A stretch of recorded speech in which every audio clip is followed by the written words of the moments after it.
ओम नमो भगवते वासुदेवाय। ओम नमो भगवते वासुदेवाय।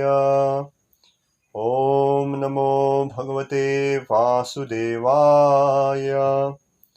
नारायणं नमस्कृत्यं नरं चैव नरोत्तमं देवीं सरस्वतीं व्यासं ततो जायेमुदीरये। नष्टप्रायेषु अभद्रेषु नित्यं भागवत सेवया भगवती उत्तमश्लोके भक्तिर्भवति नैष्टिकी। कृष्णाय वासुदेवाय देवकीनन्दनाय च नन्दगोपकुमाराय गोविन्दाय नमो नमः। नमो विष्णुपदाय कृष्णप्रेष्ठाय भूतले श्रीमते भक्तिवेदान्त स्वामिनिति नामिने। नमस्ते सरस्वती देवे गौरवाणी प्रचारिणे निर्विशेष शून्यवादी पाश्चात्यदेशतारिणे। जय श्री कृष्ण चैतन्य प्रभु नित्यानंद श्री अद्वैत गदाधर श्रीवासादि गौर भक्तवृंद। हरे कृष्णा कृष्णा कृष्णा हरे हरे, हरे राम राम राम हरे हरे। हरे कृष्णा। आज श्रीमद् भागवतम दूसरे स्कंद में पहुंच गए और श्लोक क्रमांक हमने 3 तक किए थे। तो आज श्लोक क्रमांक 4 रहेगा। लेकिन आज बहुत शुभ तिथि भी है, आज गुंडीजा मार्जन कहते हैं। तो जगन्नाथ जी गुंडीजा मंदिर में जाने से पहले रथ यात्रा के बाद उसकी अच्छी तरह से साफ सफाई करते हैं। तो इसका सारांश यही है कि भगवान हमारे हृदय में आने से पहले हमें भी हमारा जो हृदय है बहुत साफ करना चाहिए। तो जगन्नाथ जी अपने मंदिर से निकल के गुंडीचा मंदिर में जाएंगे रथ यात्रा के माध्यम से। तो उससे पहले आज सारे भक्त मिलके गुंडीचा मंदिर की साफ सफाई करेंगे। तो ये श्लोक क्रमांक 4 दूसरे स्कंद पहला अध्याय श्लोक 4। देहा प्राप्त्य कालात्राद्विश्व आत्मसैन्येष्व असत्स्व अपि तेषां प्रमत्तो निधनं पश्यन अपि न पश्यन्ति। देह बॉडी अपत्य children kalatra wife adishu in the everything in relation to them atma own seneshu fighting soldiers asatshu fallible api in spite of tesham of all of them pramatah to attach nidanam destruction pashyan having been experienced api although na does not pashyati see it. Translation: person devoid of Atma Tattva do not inquire into the problems of life, being too attached to the fallible soldiers like the body, children and wife.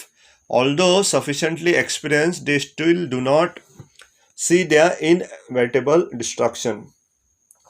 तो यहाँ पे उल्लेख किया गया जो आत्म तत्व से वीरीन है, जो आत्म तत्व के बारे में नहीं जानते, वो नहीं ऐसे प्रश्न नहीं पूछते जो हमें तकलीफ देते, वो समस्या के बारे में प्रश्न नहीं पूछते, क्योंकि वो जो गिरने वाले जो योद्धा है उससे बहुत आसक्त रहते, जैसे कि शरीर या उसके बच्चे या उसकी पत्नी। तो क्योंकि वो बहुत अपने शरीर, अपने बच्चे से और अपनी पत्नी से आसक्त रहता है, उनको पर्याप्त मात्रा में अनुभव भी नहीं रहता और ये उनका नाश का कारण बनता है।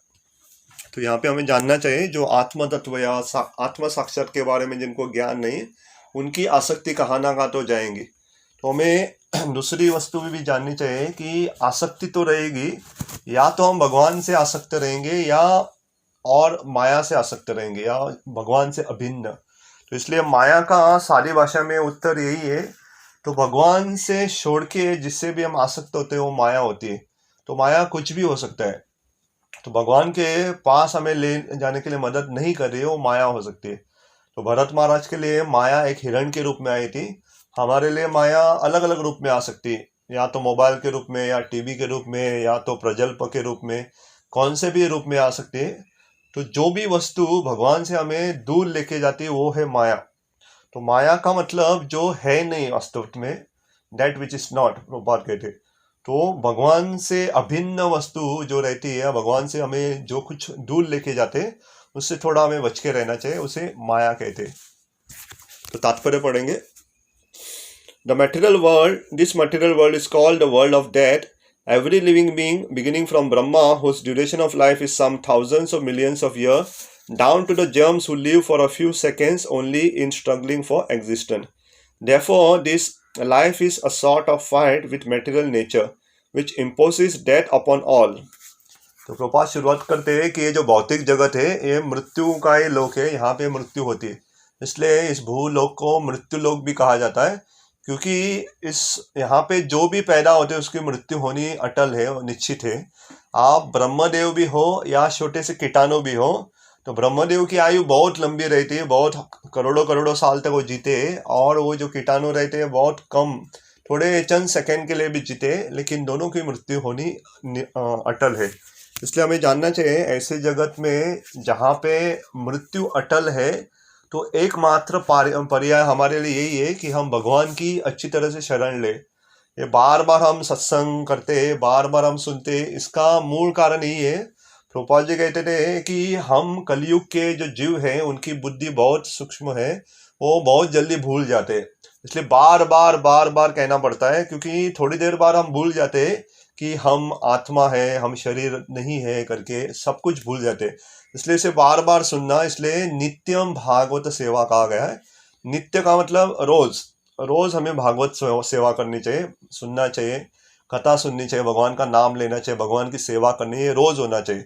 तो इसलिए बार बार जब हम करेंगे तो वो याद आएगा, क्योंकि बहुत बार क्या हो जाता है हम भूल जाते हैं।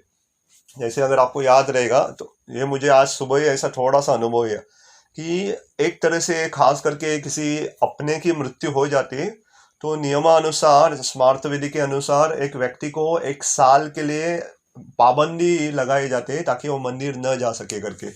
उसके पीछे भी एक रहस्य है, लेकिन अभी क्या करते हैं ब्राह्मण भी बहुत बार क्या करते हैं, जो 1 साल की जो विधि रहती है 12वें दिन ही कर देते हैं, ताकि पूरे साल को न रुकना पड़े उसे और वो मंदिर जा सके। देखिए उसके पीछे एक बहुत बड़ा रहस्य है, वो जानना चाहिए। क्यों नहीं जाना जाता है, बहुत सारे कारण है। एक कारण ऐसा भी है ताकि जो व्यक्ति जाते हैं उनके जो सगा संबंधी और जिसकी मृत्यु हुई है उनके लिए प्रार्थना करनी चाहिए, ना कि अपने लिए। तो ये एक कारण रहता था कि अपने स्वयं के लिए प्रार्थना नहीं करनी चाहिए, क्योंकि क्या हो जाता है थोड़े दिन के लिए इसे संभाल के रखना बहुत आसान है कि मैं मेरे लिए प्रार्थना नहीं करूंगा, जिसकी मृत्यु हुई वही आत्मा के लिए प्रार्थना करूंगा। लेकिन जैसे जैसे समय जाता है मनुष्य का स्वभाव है भूल जाना, मनुष्य भूल जाता है कि वो व्यक्ति के लिए प्रार्थना करना ही भूल जाता है। इसलिए 1 साल तक, क्योंकि यमपुरी जाने के लिए एक आत्मा को, एक प्रेतक को 360 दिन लगते हैं, तो 1 साल लगता है। तो ये इसके पीछे का सिद्धांत था। इसलिए हमें जो भी हमें नियम दिए गए उसके पीछे का अगर सिद्धांत समझ में आए तो नियम को हम अच्छी तरह से पालन कर पाएंगे। जैसे एकादशी व्रत का पालन करते हैं हम, उसके पीछे भी बहुत सारे कारण है। एक कारण है एकादशी के दिन हमारा मन बहुत अशांत रहता है, और खास करके अगर ऐसा व्यक्ति अगर अन्न खाएगा तो पहले से मन अशांत है, और जो थोड़ा साइंस जानते हैं कि अन्न में पानी ठहरने की या रोक के रखने की शक्ति रहती है, इसलिए अन्न नहीं देते। तो पानी का प्रभाव कैसे मन के ऊपर हो जाता है, क्योंकि हमें जानना चाहिए जो पानी जो रहता है, जो समुद्र का पानी जो हमें सुक्ति भरती कहते हैं, हाई टाइड लो टाइड जो रहता है वो चंद्र के ऊपर निर्धारित रहता है। तो चंद्र ना केवल हम मन को, हमारे शरीर के जो पानी को भी संतुलित करता है, तो उसे खींचता है, बाद में उसे आकर्षित करता है या आकर्षित करता है। तो इसलिए पानी की मात्रा अगर शरीर में कम है तो हमारा मन भी विचलित कम होता है। तो इसलिए चंद्र को भी मन का स्वामी भी कभी कभी कहते हैं, क्योंकि मन चंद्र से भी आकर्षित होता है। इसलिए हम देखते हैं कभी कभी अमावस्या या पूर्णिमा या खास करके अमावस्या के दिन थोड़े का मानसिक संतुलन बिगड़ जाता है। तो हर एक वस्तु का संबंध है, इसलिए अल्पाहार या थोड़ा खाना चाहिए या नहीं खाना चाहिए। बहुत सारे वक्त क्या करते हैं, निर्जल नहीं होता है तो थोड़ा जल लेके या थोड़े फल लेके, या वो भी नहीं होता थोड़ा, वो भी एकादशी प्रसाद लेना चाहिए, क्योंकि ये हमारे भगवान की जो भक्ति कर रहे हैं उसमें साधना करने में मदद करेगा। तो हर विधि के पीछे एक रहता है। तो प्रभुपाद ने शुरुआत किया कि ये जो संसार है ये मृत्यु लोक है, यहाँ पे हर एक व्यक्ति को मृत्यु तो आनी ही है। Therefore, this life is a sort of fight with the material nature which imposes death upon all. In the human form of life, a living being is competent enough to come to an understanding of this great struggle for existence. But being too attached to family members, society, country, etc., he wants to win over the invincible material nature by the aid of bodily strength, children, wife, relatives, etc. ये सब कुछ मालूम होने के बाद भी मनुष्य क्या करता है? ये भौतिक प्रकृति के ऊपर विजय प्राप्त करने का प्रयत्न करता है। हमें लगता है कि हम शाश्वत रहेंगे, इसलिए हम इतनी सारी धन संपत्ति, इतने बड़े बड़े घर बांधते हैं या भौतिक वस्तुएं इतनी इकट्ठा करते हैं, भूल जाते हैं कि आवश्यकता से ज्यादा अगर इकट्ठा करके लेंगे तो हम एक घास का तिनका भी अपने साथ नहीं ले पाएंगे। तो इसका मतलब ये भी नहीं है कि अपनी जिम्मेदारी नहीं करे, इसका मतलब ये भी नहीं है कि आपके पास घर, गाड़ी या जो भी वस्तु है वो नहीं होनी चाहिए। वस्तुएं हो सकती है, लेकिन वस्तुओं से आसक्ति नहीं होनी चाहिए। तो ये थोड़ा फर्क रहता है कि वस्तुओं सब कुछ हो सकता है। युधिष्ठिर महाराज के पास क्या नहीं था? सारी संपत्ति थी उसके पास, सम्राट थे। ऐसे महान सम्राट होने के बावजूद भी वो आसक्त नहीं थे। तो ये कला है भक्ति मार्ग में, हमें सब कुछ होके भी अनासक्त होके या कैसे आसक्ति न रखे, ये सिखाया जाता है। उसे वैराग्य भी कहते हैं। तो भगवान कृष्ण इसका उल्लेख भगवद गीता में भी करते हैं कि कैसे हमें एक वैरागी बनना है।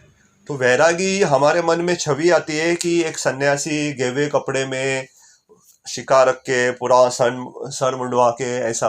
ये भगवान कृष्ण ऐसा कुछ नहीं कहते। हम अगर वस्तुओं से, भौतिक वस्तुओं से आसक्ति निकाल सकते तो ऐसे व्यक्ति को भी वैरागी कहते, क्योंकि हमारे मन को हम भौतिक वस्तु से निकाल के भगवान चरणों में लगा सकते, तो वो भी वैराग्य का एक लक्षण है। इसलिए अलग अलग प्रकार के वैराग्य रहते हैं। तो ये एक वैराग्य का एक प्रामुख्य लक्षण है कि आसक्ति न होना करके। तो आगे,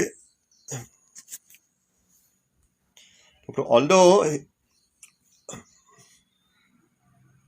one should examine the fact that his father or his father's father has already died, and that he himself is therefore also sure to die.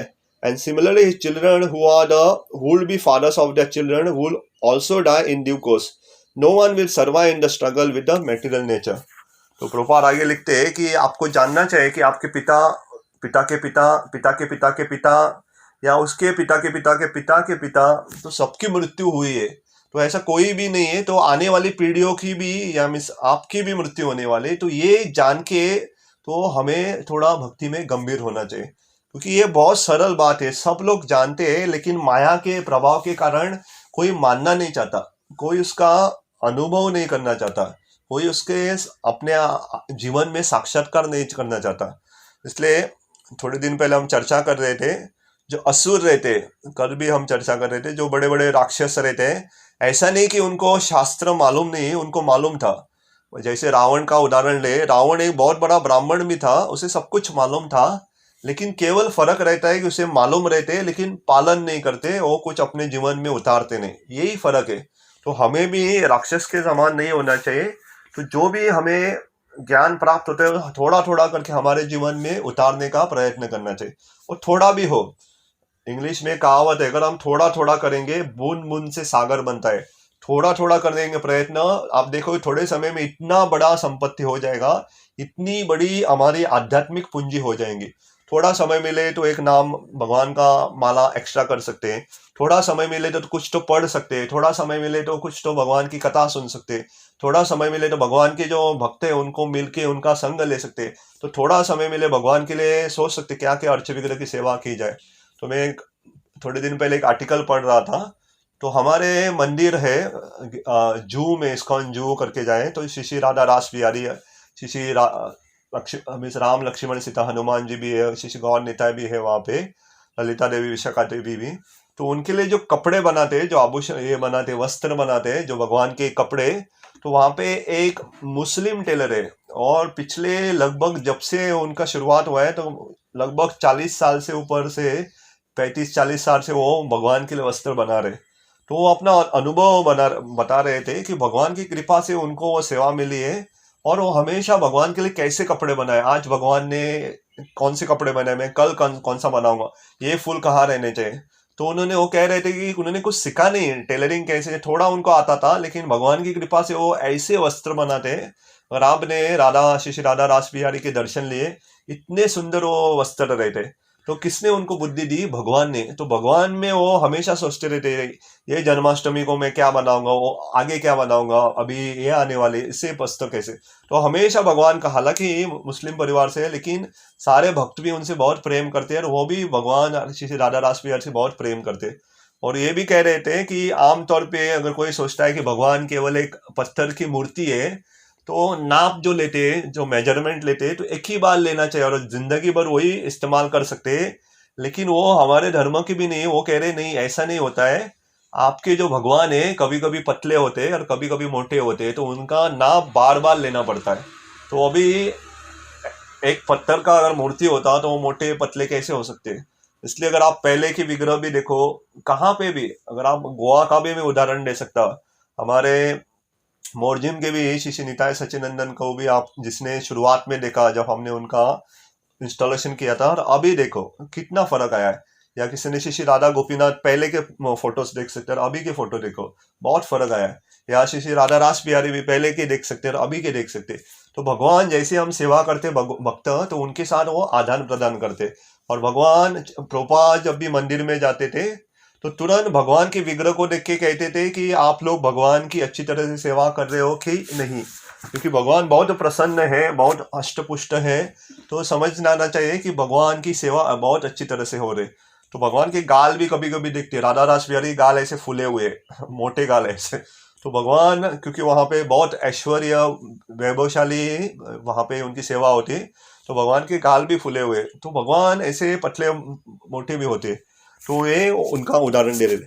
तो मैं क्या कहना चाह रहा हूँ कि हमें जानना चाहिए कि ये पता हो कि हमें जितना समय हो न व्यर्थ करते हुए भगवान के लिए देना चाहिए। तो इसे बार बार सुनना बहुत आवश्यक है, क्योंकि हम भूल जाते हैं। कभी और कुछ अवसर मिले जहाँ भगवान को भूल जाए तो हम चले जाते हैं वहां पे। लेकिन थोड़ा थोड़ा करके हमारा जो समय है केवल भगवान के लिए देने का हमें प्रयत्न करना चाहिए। The history of human society definitely proves it, yet the foolish people still suggest that in the future they will be able to live perpetually with the help of material science. This poor fund of knowledge exhibited by human society is certainly misleading, and it is all due to the ignoring constitution of the living soul. तो प्रभुपाद आगे लिखते हैं कि लोगों को लगता है कि अभी नहीं हुआ मैं अमर, आगे जाके मैं क्या होऊंगा? अमर। तो बहुत सारे लोगों ने बहुत सारी संपत्ति दी थी कि उनके शरीर को भी अभी तक संभाल के रखा, कि ताकि ऐसी कोई दवाई हो जाए तो उनको वापस जिंदा कर सके। लेकिन ऐसा कभी होगा नहीं। पहले ऐसा नहीं कि पहली बार ऐसा लोग सोच रहे। हर एक राक्षस को आप ले लो, हिरण्यकशिपु अमर बनना चाहता था, रावण अमर बनना चाहता था। जो भी राक्षस तपस्या करते, क्यों करते तपस्या? अमर बनना चाहते। लेकिन वो क्या बने? अमर नहीं बने। क्योंकि जो उनको आशीर्वाद देते ब्रह्मदेव, वो स्वयं कहते कि मैं अमर नहीं हूं। अगर मैं अमर नहीं हूं तो आपको मैं अमर देने का, अमरत्व का वरदान कैसे दे सकता? तो हमें जानना चाहिए कि यहाँ पे कोई अमर नहीं है, केवल भगवत धाम में वहां पे हम शाश्वत है, यहाँ पे सबकी मृत्यु होगी। तो प्रभुपाद ये दूसरा और आगे लास्ट भाग में, the great this material world exist only as a dream due to attachment to is, otherwise the living soul is always different from the material nature. The great ocean of material nature is tossing with the waves of time, and the so-called living condition are sometimes like foaming bubble which appear before us as bodily self, wife, children, society, countrymen, etc.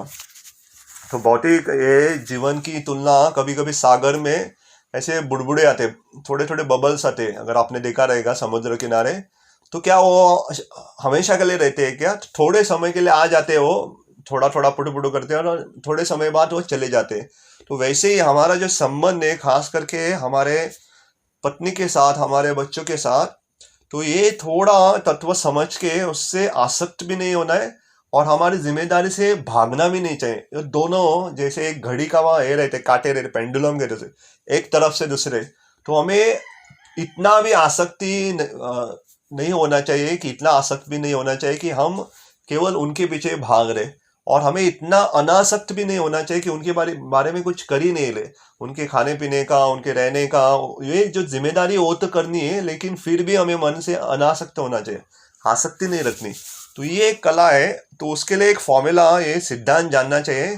तो आसक्ति रखना है तो कैसे रखो, कि अगर कोई फोन करता है ना, अगर मैं आपको फोन लगा रहा हूँ किसी को, तो मेरे फ़ोन का जो सिग्नल है तो मेरा जियो है, तो जियो के टावर पे जाएगा और बाद में आपके पास जाएगा, सीधे आपको सिग्नल कभी नहीं जाएगा। ये सिद्धांत बहुत सिंपल है कि अगर आप मुझे फ़ोन कर रहे हो तो पहले जो भी आपका टावर है वो टावर पे जाएगा और बाद में मुझे आएगा। तो वैसे ही जो संबंध हमारे रहते हैं ना, तो वैसे ही होना है। जो जो टावर है, जो बीच का केंद्र है, वो भगवान होना चाहिए। तो हम भगवान के अंश, ये भगवान के अंश है, भगवान के बेटे बेटी है, वो समझ कर अगर संबंध रखे तो हम सेफ है। इसलिए जो संबंध भी होते हैं उसे भगवान को केंद्र में नहीं रखा तो संबंध लंबे समय तक टिक भी नहीं पाएंगे, क्योंकि भगवान शाश्वत है। तो भगवान को बीच में रखकर अगर कोई भी संबंध रखेंगे तो संबंध भी शाश्वत हो सकता है। इसलिए ये हमें अपने जिम्मेदारी से भागना भी नहीं चाहिए, क्योंकि बहुत बार लोग क्या करते हैं, ऐसे भगवान जब बोलते हैं आसक्ति नहीं रखनी चाहिए अपने माता पिता, अपने परिवारजनों, अपने बच्चों से, तो लोग अपनी जिम्मेदारी भूल जाते हैं। तो भगवान ने नहीं कहा कि जिम्मेदारी छोड़ दो। अर्जुन ने कहा था कि मैं युद्ध छोड़ के जंगल में जाता हूं करके और आगे भीख मांगूंगा करके। तो भगवान ने उस अर्जुन को नहीं कहा कि आप जंगल में भाग के रहो करके। भगवान ने कहा कि आप युद्ध करो और मेरा स्मरण करो। तो क्या भगवान कहते हैं, माम स्मरण युद्ध च, मुझे याद करते हुए युद्ध करो बोले। तो ये थोड़ा सिद्धांत जो समझ गया ना, और जो समझ गया दूसरों को भी समझाना चाहिए। तो बहुत बार ये लोग गलती करते हैं कि लगता है कि आसक्ति नहीं रखना क्योंकि अपनी जिम्मेदारी नहीं करना। ऐसा नहीं होता है, सारी जिम्मेदारी करनी ही पड़ती है आपको, और उसके साथ साथ आसक्ति नहीं रखना। और आगे, due to the lack of knowledge of the self we become victimized by the force of ignorance and spoil the valuable energy of human life in a vain search of permanent living condition which are impossible in the material world. Our friends, relatives and so-called wives and children are not only fallible but also bewildered by the outward glamour of the material existence. As such, they cannot save us. Still, we think that we are safe within the orbit of family, society and country. आगे प्रोपाट कहते हैं कि पहले तो लगता है कि हम उनका देखभाल इत्यादि कर रहे हैं, दूसरा ऐसा हमें लगता है कि ये सारे हमारे रिश्तेदार है या हमारे दोस्त है, हमारा समाज है, हम हमारी रक्षा करेंगे। इसलिए जब व्यक्ति डर जाता है तो सबसे जो नजदीक रहता है उसके हृदय के पास उसे पुकारता है। हम भागवत में भी देखते हैं 6ठे स्कंद में कि जब अजामिल नाम जो ब्राह्मण थे, बाद में वैश्य का संग करके उनका जो पतन हो रहा था, तो उसका एक पुत्र था, उसका नाम उन्होंने नारायण रखा था। तो यमदूत आते हैं उसे लेके जाने के लिए, तो वो डर जाता है और तुरंत नारायण नारायण अपने पुत्र को पुकारता है। तो हमें लगता है कि ये जो लोग हैं हमारे सगे संबंध हमारी रक्षा करेंगे।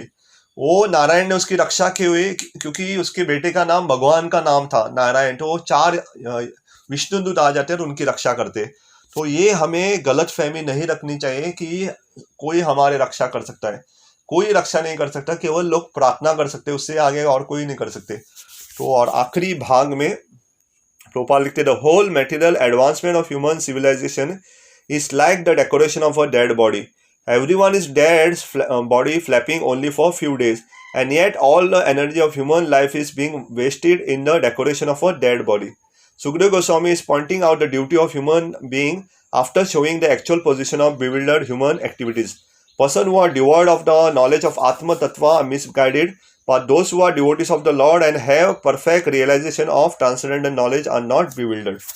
तो आगे प्रभुपाद जी कहते हैं ये जो सारा समाज क्या कर रहा है, एक मृत शरीर का श्रृंगार कर रहा है। एक मरा हुआ शरीर है, उसे अगर हम श्रृंगार कर रहे, उसका पाउडर लगा रहे, उसे मेकअप कर रहे, तो मरे हुए शरीर को हमें जानना चाहिए कि ये ज़्यादा समय तक नहीं टिकेगा। थोड़े समय बाद उसमें बदबू आएंगी, हम नहीं सहन कर पाएंगे। तो उसका क्या था, उसका अंतिम क्रिया करना ही पड़ता है। तो सारे लोग क्या कर रहे हैं, ये भौतिक शरीर के पीछे, भौतिक संबंधों के पीछे भाग रहे और अपना मूल उद्देश्य भूल रहे। इसलिए हमें सुखदेव गोस्वामी जैसे प्रचारक चाहिए, ऐसे साधु चाहिए जो हमें हमारे मूल उद्देश्य का हमें याद दिलाए करके। इसलिए बार बार साधु संग, इसलिए कहते हैं, शास्त्र में भी कहते हैं, साधु संग सर्व शास्त्र कहे, लव मात्र साधु संग सर्व सिद्धि होए। ये ऐसे नहीं किया है, साधु संग करने से हमें जो मूल उद्देश्य है हमारा वो हम जान पाते। तो इसलिए जो प्रामुख्य हमारे जीवन का उपलब्धि जो भी हमें करना है वो हम जान पाएंगे। तो सुखदेव महाराज ये हमें मार्गदर्शन करते। तो यहाँ पे छोटा सा श्लोक है लेकिन उसका गहरा अर्थ भी है। तो 2 मिनट बचे तो मैं अगले श्लोक में नहीं जाऊंगा, लेकिन हम जस्ट सारांश लेता हूँ। तो इस श्लोक में कहा गया है कि खास करके हमारे पत्नी, बच्चों और समाज के प्रति खास करके जो आसक्ति रहती है, ये आत्म तत्व या आत्मज्ञानी लोगों को भ्रमित करते हैं। लेकिन जिसे आत्म तत्व, आत्मज्ञान है, वो भ्रमित नहीं होते। वो जानते हैं कि उसका कर्तव्य क्या है करके। दिखने में बहुत बार ऐसा दिखता है कि ऐसे जो आत्म तत्व लोग रहते हैं, दिखने में ऐसा दिखता है कि वो अपना कर्तव्य ठीक से नहीं कर रहे। जैसे हम तुकाराम महाराज के जीवन में देखते हैं, तुकाराम महाराज को बाहरी रूप से देखा जाए क्योंकि दिखता है कि अपने जिम्मेदारी ठीक से नहीं कर रहे थे। काम के लिए गए थे, एक बार वो मिर्ची बेचने के लिए गए थे, और क्या हुआ, तो लोग आके उसके लूट के चले जाते। लेकिन क्योंकि भगवान की इतनी प्रामाणिकता से वो भक्ति कर रहे थे, तो भगवान विट्ठल स्वयं आते, एक बालक का रूप रेखे विट्ठू करके, और सारे लोगों के घर में जाते हैं, और उनके जो पैसे थे, लोग जो लूट के लेके गए थे, जो मिर्ची थी, वो उनके पैसे लेके आते, उनको दे देते। तो आगे हम देखते हैं उनकी जो पत्नी भी, उनको भी ऐसा लग रहा था वो उनकी जिम्मेदारी नहीं कर रहे, लेकिन जो उनको आवश्यकता रहती थी भगवान की कृपा से उनके पास आ जाता था। बहुत बार हमने वो लीला देखी, अगर किसी ने नहीं देखा उसके ऊपर मूवी, एक पिक्चर भी बनाई गई है। तो ऐसी मूवी देख सकते हैं, क्योंकि ऐसी मूवी से खास करके जो भक्ति भाव से बनाई हुई है, वो ऐसी मूवी हमें भक्ति को प्रेरणा दे सकती है। लेकिन भक्ति भावना अगर उसमें नहीं है तो देख के कुछ फायदा नहीं है। तो उन्होंने सिखाया कि अपने जीवन में कैसे जीना है उसके बारे में, क्योंकि उनका प्राधान्य है, उनका जो सार रहता था, भगवान का नाम रहता था, भगवान की भक्ति रहती थी, इसलिए बाकी की जो भी गतिविधियां थी भगवान देख लेते थे। लेकिन क्योंकि हम उस स्तर पे नहीं है, तो हम इतना भी तुकाराम महाराज की तरह नहीं हो सकते कि हम सब कुछ छोड़ के भगवान के ऊपर नहीं, हमें थोड़ा हमारे जीवन को केंद्र करके थोड़े जो हमारी जिम्मेदारी है वो करनी पड़ेगी। तो जस्ट ऑलरेडी समय हुआ है, तो जस्ट याद रखिएगा कि हमें जो आत्म तत्व व्यक्ति जो लोग रहते हैं वो इससे भ्रमित नहीं होते, लेकिन जिसे आत्मा का ज्ञान नहीं रहता वो भ्रमित होते हैं, और खास करके अपने परिवारजन, अपने पत्नी और बच्चों से आसक्त रहते हैं। और जैसे मैंने कहा कि आसक्ति का मतलब ये भी नहीं कि अपनी जिम्मेदारी ना करो करके, दोनों होना चाहिए, उसमें संतुलन होना चाहिए। तो ऑलरेडी समय हो चुका है, तो मैं रुकता हूँ यहाँ।